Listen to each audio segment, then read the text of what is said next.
Hi guys, I'm Sherry. I'm Janelle. And this is Finance in 5. Okay, so we're kickstarting our videos with something closest to heart, bad spending habits and some everyday tips that can help you save later on. Yeah, so Janelle, what are your worst spending habits? The thing I spend most money on is actually food. Come to work and you buy breakfast, then you buy lunch, then you go out with your friends, right? That's it. That's like $50 minimum per day. Yeah, and do you buy groceries with your family? Not really, but I used to. Yeah, okay, so my family, right, we spent around $200 on one trip to NTUC. I really don't understand how like that trolley can add up to $200, but you know, groceries are also really expensive. Oh yeah, that's true. You know, one tip is to go to a supermarket when you're full. So when you're not hungry or like just finished eating, so that you will tend to not overbuy. Because if you're hungry, right, you actually like just take everything out, take all the chips, soda, everything. Okay, so what are your worst spending habits? For me, that'll be shopping.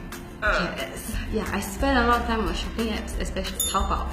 Everyone's favorite man. Once you go in there, I can spend hours actually just browsing and just like keep finding. A bit and like. As in one item is probably about $7 to $8. So I feel that I'm actually spending lesser compared to if I would go to ASOS, for example, to buy tops. So a top can go about $30 to $40. But over there I can buy Four tops for $40. Yeah. But do you feel like you actually spend more when you shop at cheaper places?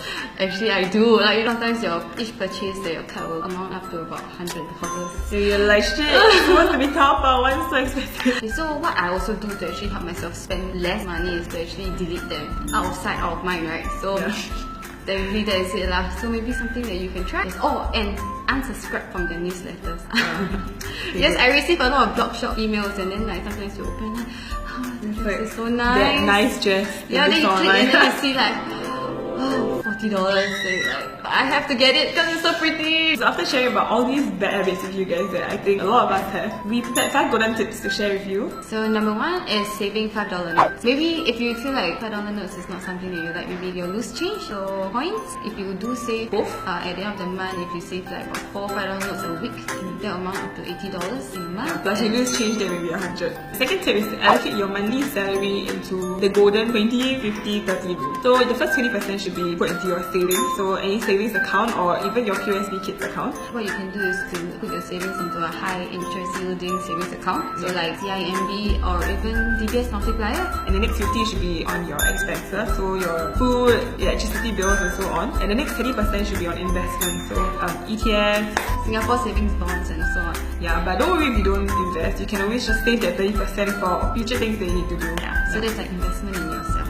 Yeah. Okay, and the third part is actually separating your savings and your spending account. So I mean you have 2 separate accounts. So meaning to say you have one debit card linked to DBS and then your savings you put it in OCBC. So every month when you receive your salary, you would just allocate like what we said just now 50% into your spending account. So you're limited to only a certain amount to spend. Yeah, so actually it helps prevents you from overspending. And if you do actually spend lesser than how much you actually allocated, that's good for you. Okay, so the fourth tip is to use group deals. So recently, I think the hype is that everyone's using the Entertainer app, and the hype is that you can share the app with 2-3 people because usually for every deal, you can split amongst 4 people if I'm not wrong. So do you use one yourself? Yeah, and we actually always go out for group outings, usually at 50% or there's 1 for 1, so it's actually a very good deal. Yeah, and I honestly do not have the Entertainer app. Yeah, you should try it. And there's also Eatigo.